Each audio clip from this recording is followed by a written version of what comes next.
नमस्ते सबैजनालाई। आज हामी बेसार लगाउँदैछौँ।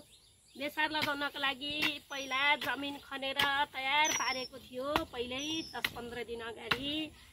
अनि यहाँ देख्नुहुन्छ बेसारमा हाल्नको लागि कम्पोस्ट मल छ। यहाँ बेसारको बिउ छ। बिउ उम्रेर टुसा पलाएको छ। हेर्नु एकदम राम्रो बिउ छ। यो टुसा पलाको रोप्ने हो। यसलाई छुट्टाएर अनि तपाईहरुकोतिर कसरी लगाउनुहुन्छ म हजुरहरुलाई आज बेसार लगाएर देखाउँछु है साथीहरु। पहिले हामीहरुले यसरी जमिन खनेर तयार पार्छौं 10-15 दिन अगाडि। त्यसपछि कम्पोस्ट मल ल्याउँछौं। यो बेसारलाई जस्तो ठाउँमा पनि हुने भएको हुनाले धेरै दुःख गरेर लगाइने चलन छैन। प्रथम बेसार लगाउने ठाउँमा यदि तपाईहरुसँग प्रशस्त मल छ भने यो खनिसकेपछि यसमा मल हाल्देर फेरि यसमा खनेर बेसार लगाउन सुरु गर्नुस्। यदि प्रशस्त मल छैन भने सर्वप्रथम यसरी कुलेसो बनाउनु बेसार लगाउनको लागि।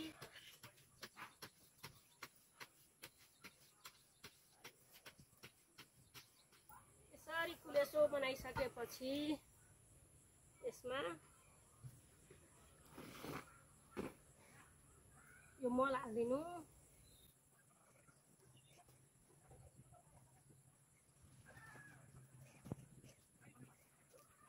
यो पात पतिङ्गर एकै ठाउँ जम्मा गरेर कुहिएको मल हो।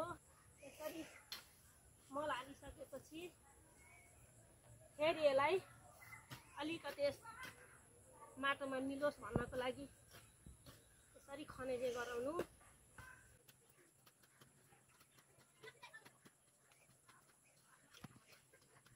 हामी यसरी अब लगाउनको लागि बेसारको बिउ टुसा पलाको राम्रो बिउहरू निकाल्छौं यसबाट। यहाँ पनि यो टुसा पलाउन तयार छ।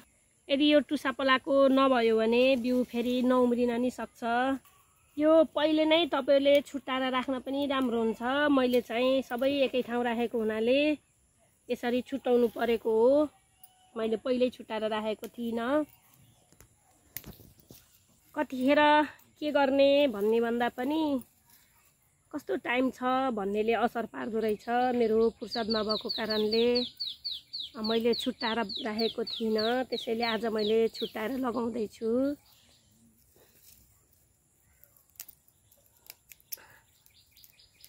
यो 2 स्टार टुसा पलाहा यहाँ पनि पलाउँदैछ। यदि यो सानो लगायौं भने बिउ अनुसारको जिउ अनुसारको फल भन्ने चलन छ। त्यसैले मैले यो एकै ठाउँ लगाउँदै छु। यसरी लाइन कोरेर मल हालिसकेपछि बिउ राख्ने साथीहरु एक भित्ताको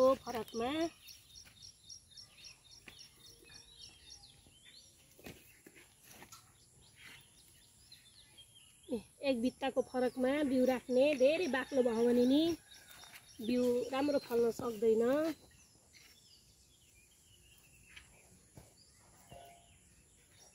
यो धेरै सानो भएको ठाउँमा 2टा राख्दिने।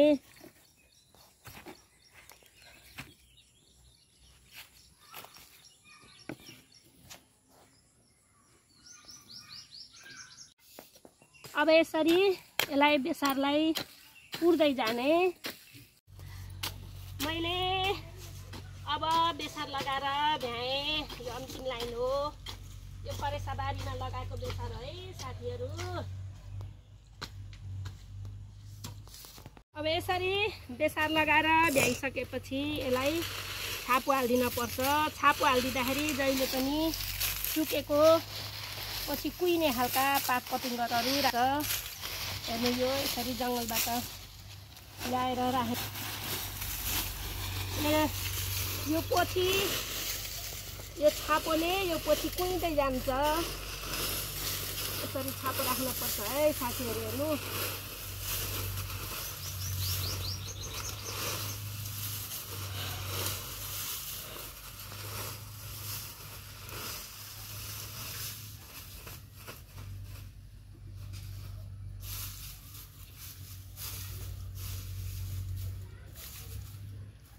यसरी राखेको छापो पछि यो कुइँदै जान्छ। केरा लगाएको माटोहरू पानीले बग्न पाउँदैन,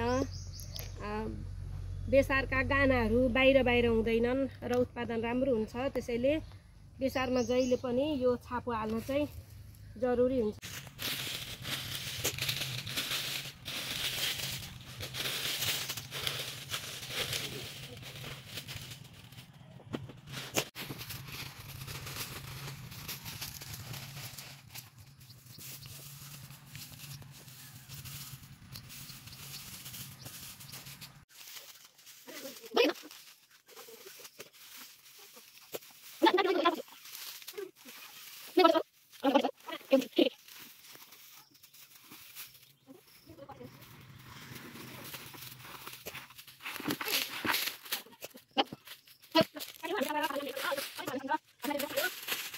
फेरि अरू भिडियोमा भेटौँला।